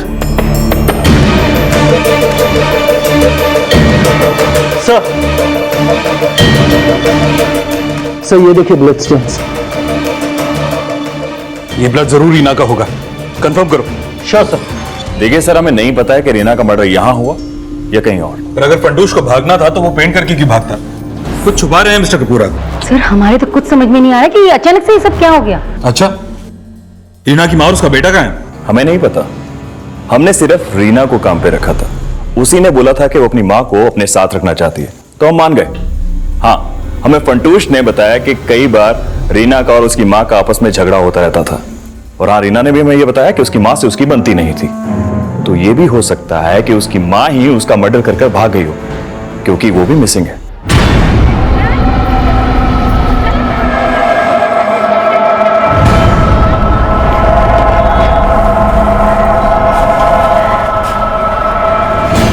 सर, ये मिस्टर कपूर तो रीना की माँ पे शक जता रहे हैं, जबकि रीना की माँ तो पुलिस स्टेशन आई थी। कहीं ऐसा तो नहीं कि वो अपना क्राइम कबूल करने आई हो और डर की वजह से वापस चली गई हो? क्राइम अगर रीना की माँ ने किया तो फिर फंटूश क्यों गायब हो गया सावंत? मुझे लगता है कि ये कपूर या तो फंटूश को बचा रहा है या फिर अपना क्या छुपाने की कोशिश कर रहा है। जिस दिन रीना की हत्या हुई उस रात इन दोनों की भी एलिबाई चेक करो और वेस्ट बंगाल पुलिस को फंटूश का एक फोटोग्राफ भेजो। जिस रात रीना का मर्डर हुआ उसके बाद जो भी ट्रेन वेस्ट बंगाल के लिए गई उनका रिजर्वेशन डेटा निकलवाओ। हो सकता है कि फंटूश का कोई लीड मिले। Okay sir. सर, रीना का नंबर अंधेरी की यादव चौल से रजिस्टर्ड है। उसका पूरा नाम रीना सावंत है। सर, रीना के नंबर पर किसी पंकज सावंत नाम के आदमी का बार बार फोन आता था। इस पंकज का नंबर भी उसी एड्रेस पर रजिस्टर्ड है जिस एड्रेस पर रीना का नंबर रजिस्टर्ड है। पाटिल, मुझे लगता है कि ये पंकज सावंत रीना का हस्बैंड हो सकता है। इसके बारे में और इंफॉर्मेशन निकालो। पंकज सावंत रीना का पति ही था, जिससे 6 साल पहले रीना ने लव मैरिज की थी। लेकिन पंकज से प्यार करना रीना की वो नादान भूल थी जो उस उम्र में अक्सर लोगों से हो जाती है। पंकज और पुलिस की मुलाकात इस केस को 6 साल पीछे ले जाने वाली थी।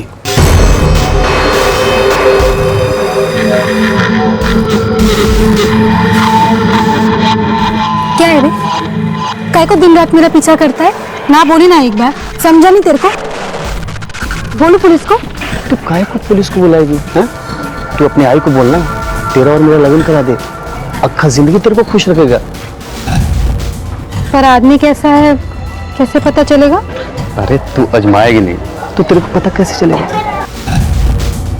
साहब, रीना ने हाँ बोल दी और उसका भाव और उसकी आई नहीं माने, इसलिए मैं और रीना 6 साल पहले भाग करके शादी कर ली थी साहब। रीना का भाई भी है? साहब, उसका भाई क्या, उसकी भाभी भी है, लेकिन उन लोगों को तो ना रीना की कुछ परवाह थी और ना आई की। तुझे तो पड़ी थी ना रीना की, तो फिर वो जब प्रेग्नेंट थी तो पनवेल क्यों गई? साहब, मुझे क्या पता साहब, वो तो मुझे 1 साल पहले छोड़ के चली गई थी। उसके पेट में 5 महीने का बच्चा था। किसका बच्चा था वो? साहब, वो बच्चा मेरा नहीं है साहब, वो सोम का है साहब। ये सोम कौन है? सोम साहब उसका यार, जिसके चक्कर में उसने मुझे छोड़कर गई। साहब, मैं उसे रोज सोम के साथ घूमते हुए देखता था।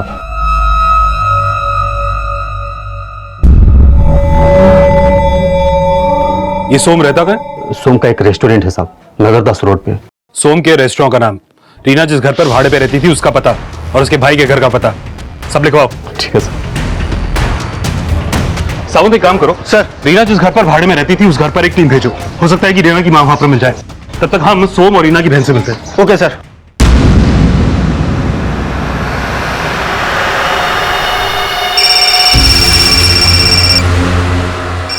श्वेता, हाँ जरा देखना किसका कॉल है।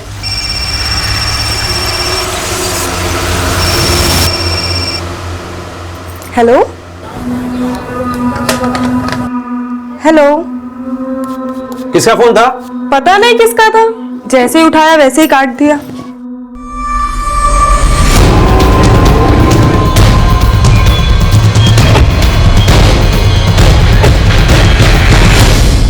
सोम तुम्हारा नाम है?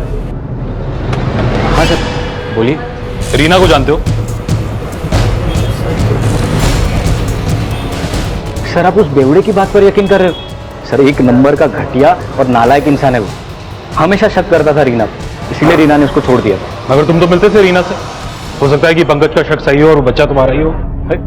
सर, मला नहीं माहिती, मुझे तो इस बात से ज्यादा हैरानी थी कि रीना पेट से है।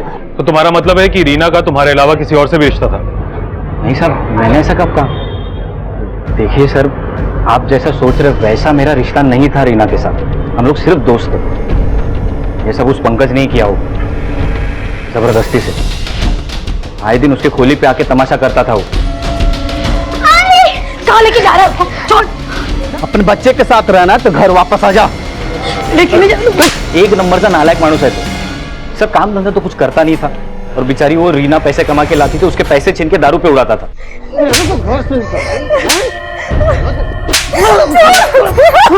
रीना मुझसे अपना हर दुखड़ा रोती थी सर। कितने टाइम से जानते हो तुम रीना को? सर बचपन से जानता था मैं उसको। रीना का भाई राकेश मेरा दोस्त है। इनफैक्ट राकेश मेरी और रीना की शादी भी कराने वाला था, लेकिन इसके पहले ही पंकज के साथ वो भाग गई।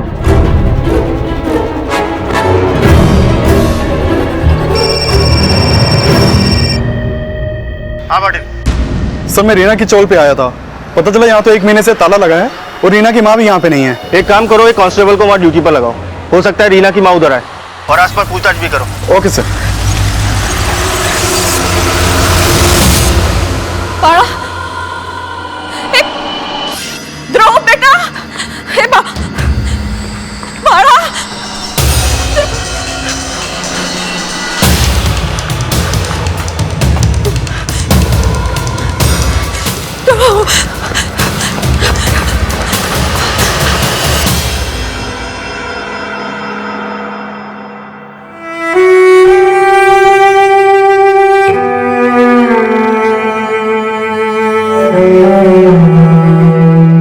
आई देख, कॉन्वेंट स्कूल है वो का।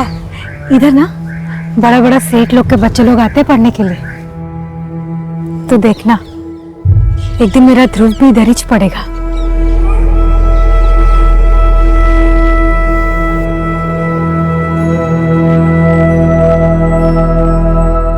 ध्रुव बेटा, नानी देखो मैंने क्या लिखा है, ABC।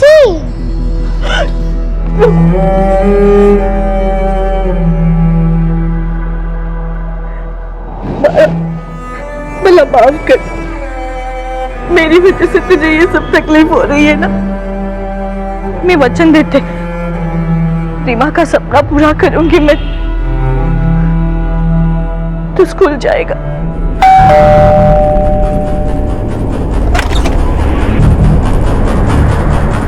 रीना का भाई राकेश यही रहता है?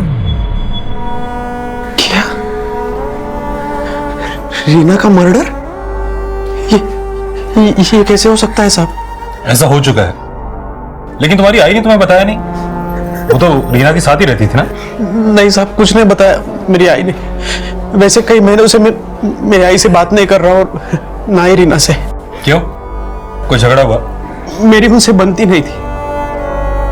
मैं रीना की शादी सोम के साथ कराना चाहता था, उसकी मम्मी ने भी करने वाला था मैं, लेकिन वो उस पंकज के साथ भाग गई। हाँ, मगर पंकज ने तो कहा कि वो 1 साल पहले ही पंकज को छोड़कर चली गई थी। हाँ सर, वो पंकज को छोड़ के आई थी। तू तो बोली थी पंकज तुझे बहुत खुश रखेगा, अब पता चला? बेटा भूल हो गई इससे, अब काय को ताना मार रहा है? जब ये भाग के गई थी ना तो पूरी दुनिया ने मेरे को टॉन्ट मारा था, उसका क्या? अब आ गई वापस, अब तो पूरी दुनिया मेरी इज्जत का फालूदा बना देगी। आओ आप टेंशन मत लो, मैं आपके साथ नहीं रहूंगी। अरे बेटा सुन तो, क्या कह रही?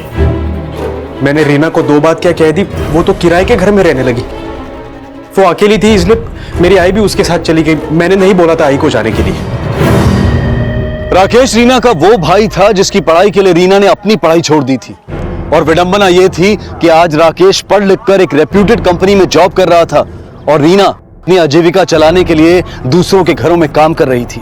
पुलिस को लग रहा था कि रीना की हत्या के बाद रीना की मां सविता शायद रीना के भाई के टच में हो सकती है। सविता का अचानक रीना के बेटे के साथ गायब हो जाना इस बात की तरफ भी इशारा कर रहा था कि शायद रीना की हत्या में उसका कोई हाथ हो। सावंत, रीना की मर्डर वाली रात उसके भाई की एक्टिविटीज के बारे में पता करो। हो सकता है कि रीना की मर्डर के बाद उसकी मां यहां पर आई हो। Okay sir. हाँ बोला। ओके ठीक है, साफ है कि रीना की हत्या मिस्टर कपूर के बंगलों में हुई थी। फंटूश को कुछ पता चला? सर रीना की हत्या के बाद रेलवे रिजर्वेशन का डाटा और वहां के सीसीटीवी फुटेज को मैंने अच्छे से चेक किया, लेकिन फंटूश का कुछ पता नहीं चला। ना ही कोई ऐसा एविडेंस मिला जिससे कि पता चल सके कि रीना की हत्या के बाद वो बाहर गांव गया था। मगर कपूर ने तो बोला कि जिस रात रीना का मर्डर हुआ उस रात फंटूश वेस्ट बंगाल चला गया था। अब इसका मतलब ये हुआ या तो फंटूश ने कपूर को झूठ बोला है या फिर कपूर हमसे झूठ बोल रहा है। सर मिस्टर और मिसेस कपूर की अलिबाई कंफर्म है। जिस वक्त रीना का मर्डर हुआ था वो लोग मुंबई में ही थे। सर एक बार को अगर मान भी लिया जाए कि रीना का मर्डर फंटूश ने किया, तो ऐसा भी तो हो सकता है कि रीना के बच्चे का बाप फंटूश ही हो। और रीना तो 1 महीने पहले ही पनवेल रहने गई थी। मुझे लगता नहीं कि फंटूश का इस बच्चे से कोई लेना देना है। हाँ, ये जरूर हो सकता है कि रीना का कोई बॉयफ्रेंड हो जो कि उससे पनवेल में मिलने जाता हो। सावंत मिस्टर और मिसेस कपूर से दोबारा मिलते हैं ताकि पता लग सके कि रीना के पेट में किसका बच्चा था। नहीं सर, रीना की पर्सनल लाइफ के बारे में मैं कुछ नहीं जानता हूँ। रीना ने तो बताया था कि उसके पेट में जो बच्चा है उसका और उसके पति का है। मुझे नहीं लगता कि उसका कोई अफेयर होगा। रीना की हत्या का राज अब इस राज से भी जुड़ने लगा था कि रीना के घर में पल रहा बच्चा किसका था। रीना का पति पंकज और प्रेमी सोम अपने आप को इस बच्चे का पिता मानने से इनकार कर रहे थे और पनवेल जाने से पहले रीना जिस चौल में रहा करती थी वहां रीना की जिंदगी से जुड़े कुछ और खुलासे सामने आए। साहब, रीना और उसकी माँ तो बहुत मेहनती थे, पर अचानक ही उनके पास बहुत पैसा आ गया। रीना के पति को यह सब कुछ पता चल गया और वो आके रीना से बहुत झगड़ा करने लगा। ये अंदर फ्रीज, ये टीवी, कौन लुटाता तेरे पे इतना पैसा? तेरी खुद की तो औकात थी नहीं मेरे को कुछ देने की। अभी मैं खुद से कमा रही है तो तू मेरे कैरेक्टर पे उंगली उठा रहा है। चल निकल। अरे मैं तेरा पति, तू मेरे पे ऐसे कैसे कर सकती है? मारता था तभी पति नहीं था। फिर एक दिन अचानक से हमें पता चला कि रीना पेट से है। मेरे तो पति है, तेरे पेट में बच्चा पल रहा है ना? हा? पता है मेरे को तू कौन सी बीमारी की दवा खाती है? और किसका बच्चा पल रहा है? कौन का बच्चा पल रहा है तेरे पेट में? साहब, बहुत थू-थू होने लगी थी उनकी, इसलिए वो दोनों पनवेल चले गए। सर, रीना के पड़ोसों से लेकर उसके कॉल रिकॉर्ड्स और जहां जहां वो काम किया करती थी सब जगह पूछताछ की। सर, उसकी लाइफ में पंकज के अलावा सिर्फ सोम ही ऐसा था जो उसे प्रेग्नेंट कर सकता था। शायद इसी वजह से गुस्से में आके पंकज ने रीना का मर्डर कर दिया। ये सोम और पंकज, इन दोनों को थाने बुलाओ। Okay sir. नानी आई कब आएगी? आएगी अभी। नानी बोलो ना कब आएगी? बोलो ना नानी, बोलो। नहीं आने वाली है तेरी आई, समझा? समझा क्या? नहीं आने वाली है तेरी आई। वो जो उसके पेट में बच्चा था ना, खा गया तेरी आई को।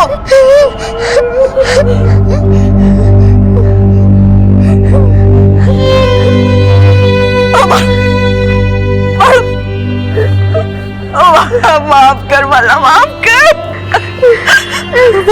बच्चा नहीं,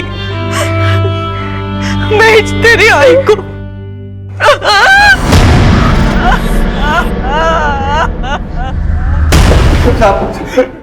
साहब, ये बात सच है कि मैं रीना से शादी करना चाहता था, लेकिन उसके पेट में मेरा बच्चा नहीं था और ना ही उसने मेरे से कभी पैसे मांगे थे। सर साहब, सोम का बच्चा नहीं हुआ तो किसी और का है, लेकिन मेरा नहीं था साहब। रीना के पेट में अगर किसी तीसरे का बच्चा था तो हो सकता है कि रीना के मर्डर में भी इसी तीसरे का हाथ हो। सबसे पहले पंकज, सोम और रीना का बच्चा, इनका डीएनए टेस्ट करवाओ। उसके बाद ही इस एंगल को आगे एक्सप्लोर किया जा सकता है। Okay sir. पुलिस ने जब पंकज और सोम का डीएनए रीना के गर्भ में पल रहे बच्चे के साथ मैच करके देखा तो यह साफ हो गया कि वो बच्चा उनका नहीं था। लेकिन वो बच्चा किसका था? क्या रीना की हत्या का जिम्मेदार वो शख्स था जिसका वो बच्चा था? फिलहाल उस बच्चे के पिता के बारे में कोई लीड नहीं मिल रही थी, लेकिन रीना की हत्या में सोम और पंकज का हाथ होने का संदेह अब भी बरकरार था। सर, माना कि बच्चा पंकज और सोम दोनों का ही नहीं है, लेकिन दोनों के पास स्ट्रॉन्ग मोटिव है रीना को मारने का, क्योंकि रीना की प्रेगनेंसी से दोनों को प्रॉब्लम थी। लेकिन सावंत, ये भी तो पता चले कि रीना के पेट में जो बच्चा था वो किसका था और ये फंटूश कहां गायब हो गया। और इस सब में रीना की मां की क्या भूमिका है?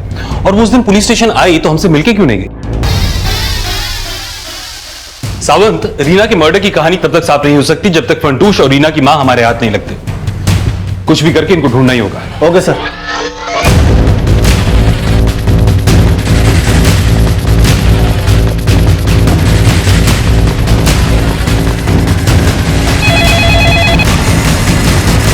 Hello. Som, Pankaj, Mr and Mrs Kapoor और रीना का भाई राकेश, ये सभी पुलिस की रडार में थे। वहीं फार्म हाउस से फरार चौकीदार फंटूश और रीना की मां सविता को भी। और इन्वेस्टिगेशन की इस कड़ी में पुलिस के सामने रीना की भाभी श्वेता से जुड़ा एक और एंगल भी सामने आया। साहब, रीना की आई तो यहाँ महीनों से नहीं आई, और आती भी कैसे? रीना से और उसकी आई से तो इन लोगों ने सारे संबंध ही तोड़ दिए थे। वो बेचारी माँ बेटी अपना पेट भरने के लिए लोगों के घर पे झाड़ू पोछा किया करती थी। साहब, इन लोगों से तो ये बात भी बर्दाश्त नहीं होती थी। क्या हुआ? मूड क्यों ऑफ है तुम्हारा? मूड खराब नहीं होगा तो क्या होगा?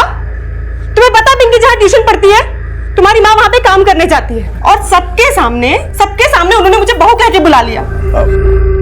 कितनी बेइज्जती होती है तुम्हें क्या पता? इतना ही बुरा लगता था तो अपने पति को कहकर उन्हें घर पे क्यों नहीं रख लिया? सर, हमने कोशिश की थी पर उन लोगों में बहुत अकड़ थी सर। आई, समझने की कोशिश कर।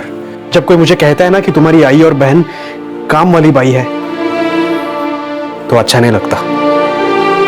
आप भूल गए भाऊ कि मैंने और आई ने लोगों का झाड़ू कटका करके ही आपको पढ़ाया है। आप जो हो ना आज, वैसी मैं भी बन सकती थी, पर आई ने मेरी पढ़ाई छुड़ाई ताकि तुम पढ़ सको। आपको प्रॉब्लम है ना, तो बोलो कैसे पालूं अपना और ध्रुव का पेट? देखो, मैं थोड़ी बहुत पैसे की मदद कर सकता हूँ, बस ये काम छोड़ दो।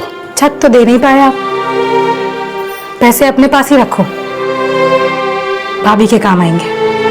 चले। और सर फिर हमको पता चला कि रीना प्रेग्नेंट है। उसके बाद क्या तुम लोगों से बर्दाश्त नहीं हुआ तो रीना को मार दिया? हाँ?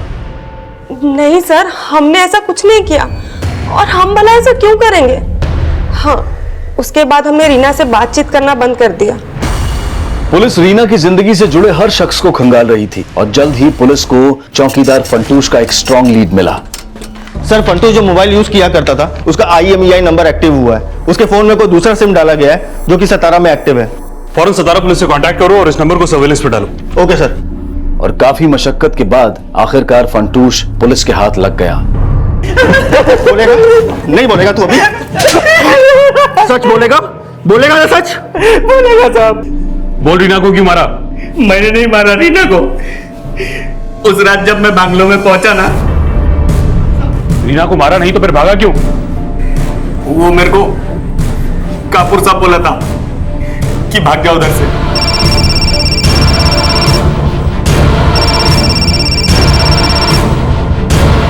हेलो साहब, इधर बहुत लाफड़ा हो गया है। वो रीना का लाश पड़ा इधर। क्या कह रहा है? उसका माँ भी नहीं है। मेरे को लगता है उसका माँ उसको मार के भाग गया कापुर सेठ के बोलने पे, और जंगल में फेंक दिया साहब। वापस आके साफ सफाई किया और पैंट मार के भाग गया। मेरे को कापुर साहब ही बोला था कि सिम निकाल के फेंक दे। सर, आपको कोई गलत? चलिए चलिए।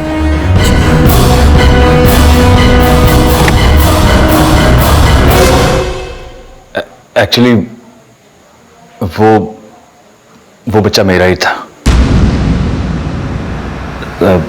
सरोगेसी के जरिए रीना प्रेग्नेंट हुई थी। सरोगेसी? एक्चुअली सर, मेरी वाइफ कंसीव नहीं कर सकती थी और रीना को अच्छा लाइफस्टाइल चाहिए था और हमें बच्चा चाहिए था। रीना को मैंने सरोगेट मदर बनने का ऑफर दिया। पहले तो उसने मना कर दिया, बाद में वो मान गई। मैंने उसे 10 लाख रुपए देने का प्रॉमिस किया था और 2 लाख रुपए दे भी दिए थे। आप सच बोल रहे हैं? इसका क्या सबूत है? देखिए, मैंने अपने लॉयर से सारे पेपर बनवाए थे, आप चेक कर सकते हैं। सर मिस्टर कपूर के लॉयर ने पेपर्स दिखाए। सर, रीना अपनी मर्जी से सरोगेट मदर बनी थी। उसने NDA भी साइन किया था, जिसके मुताबिक वो ये बात कभी डिस्क्लोज नहीं करेगी कि उसके पेट में जो बच्चा पल रहा था वो मिस्टर कपूर का था। यह साफ हो गया था कि रीना एक सरोगेट मदर थी और उसके द्वारा साइन किया गया NDA यानी कि नॉन डिस्क्लोजर अग्रीमेंट ही उसकी चुप्पी की वजह था। क्या रीना की चुप्पी ही उसकी हत्या की वजह बनी थी या फिर कारण कुछ और था? मिस्टर कपूर और फंटूश का बयान रीना की मां पर भी शक पैदा कर रहा था, लेकिन जल्द ही पुलिस को रीना की भाभी श्वेता की एक्टिविटीज भी संदिग्ध नजर आने लगी।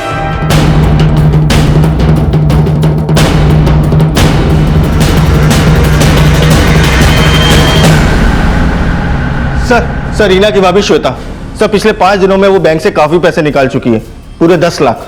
10 लाख रुपए? इतने पैसे का क्या करने वाली हो? बुला के पूछ लेते हैं सर। नहीं साहब, फिलहाल उस पर नजर रखो। देखो कि वो ये पैसा किसी को देने वाली है या खुद खर्च करने वाली है, और उसके मोबाइल फोन और लैंडलाइन को सर्वेलेंस पर डालो। Okay sir. हेलो प्रशांत, की फाइल लेकर तुम हेडक्वार्टर्स जाओ। सर, रीना के भाई के घर के लैंडलाइन पर चेंबूर के एक PSO से कॉल आया था। वो फोन टैप हो चुका है। सर, वो फोन रीना की मां ने किया था। सर, रीना की मां ने श्वेता को चेंबूर बुलाया। सर श्वेता अभी भी एक बैग लेके घर से निकली है। दामले उसके पीछे गया है।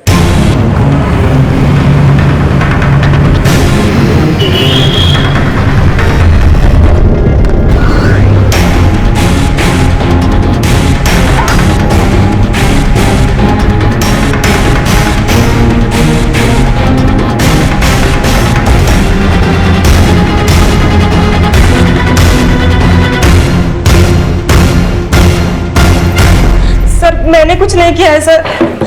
अगर कुछ नहीं किया है तो चोरी छुपे अपनी सास को पैसे देने क्यों गई थी? जी वो आई ने धमकी दी थी इसलिए। हेलो, हुआ पैसों का इंतजाम? आई 2 दिन में हो जाएगा पैसों का इंतजाम। लास्ट 2 दिन दे रही हूँ मैं। इस बार जो पैसा नहीं दिया ना तो पुलिस में सब कुछ बता दूंगी जाकर। नहीं आई, वो 2 दिन में पक्का हो जाएगा। मैं कोई धमकी देना नहीं चाहती थी साहब, उल्टा मैं तो आई थी इधर उस दिन वही सोच के आई थी कि आपको सब कुछ सच सच बता देंगी करके, पर फिर सोची अगर मईज मेरे बेटे को पकड़वा देगी तो श्वेता और पिंकी वही देखेगी जो मेरे आदमी को खोकर मैं और रीना देखी। आपका बेटा? तो आप कह रहे हैं कि रीना का मर्डर रीना के भाई राकेश ने किया? हाँ सर, उस रात मैं खुद उसको कपूर सेठ के घर से निकलते हुए देख। माना मैंने 10 लाख रुपया मांगी, पर वो सौदा मैंने रीना के बच्चे के भविष्य के लिए की। क्या गलत किया? क्या गलत किया मैंने? गलत तो उसने किया। मैं और रीना झाड़ू करके करके उसको इतना पढ़ाया और वो भी उसके बाप के जैसा ही निकला। मेरा दिमाग मेरे बाप ने खराब किया साहब। जब मैं 10 साल का था तब मेरा बाप दारू पी के आता था और मेरी आई को कहता था कि तू बदचलन है। मेरा विश्वास नहीं होता था साहब। मेरे बाप के मर जाने के बाद मेरी दादी भी मेरी आई को बदचलन कहती थी, तभी मेरा विश्वास नहीं होता था। लेकिन जब मुझे पता चला कि रीना पेट से है तब मैं समझ गया साहब। मेरे आई ने मेरे बहन को भी उस जैसा बना दिया। मैंने सोच लिया साहब, माँ बेटी दोनों को एकदम खत्म कर दो। अपना फोन घर पे छोड़ के मैं पनवेल चला गया और उस दिन भी नहीं बता पाई कि किसका पाप अपने पेट में पाल रही थी। रीना ने कोई पाप नहीं किया, पाप तूने किया है। वो तो अपनी मजबूरी के चलते एक सरोगेट मदर बन गई थी। ना तो वो बदचलन थी और ना उसका किसी के साथ नाजायज संबंध था। अपने बेटे को पालने के लिए उसने अपनी कोख को गिरवी रख दिया और एक भाई होने के नाते तूने क्या दिया उसे? हाँ? खुद स्कूल जाना छोड़कर दूसरों के घर की मोरी धो धो के उसने तेरे स्कूल की फीस भरी और तू उसे थोड़ा सा भरोसा भी नहीं दे पाया। लानत है तुझ जैसे भाई पे। जो अपनों पर भरोसा करने के लिए अपनों की जुबान पर यकीन करने की बजाय उनसे सबूत मांगते हैं, असल में वो खुद कभी किसी के भरोसे के लायक नहीं होते। इसी विचार के साथ अब मैं अनूप सोनी आपसे विदा लेता हूं। फिर मुलाकात होगी अगले एपिसोड में एक और चौंका देने वाले केस के साथ। तब तक अपना और अपने परिवार का ख्याल रखें और देखते रहें क्राइम पेट्रोल डायल 100। सबक एक को सीख हम सबको। जय हिंद। इस तरह के और भी एपिसोड देखने के लिए हमारे चैनल को सब्सक्राइब करें और बेल आइकन दबाना ना भूलें।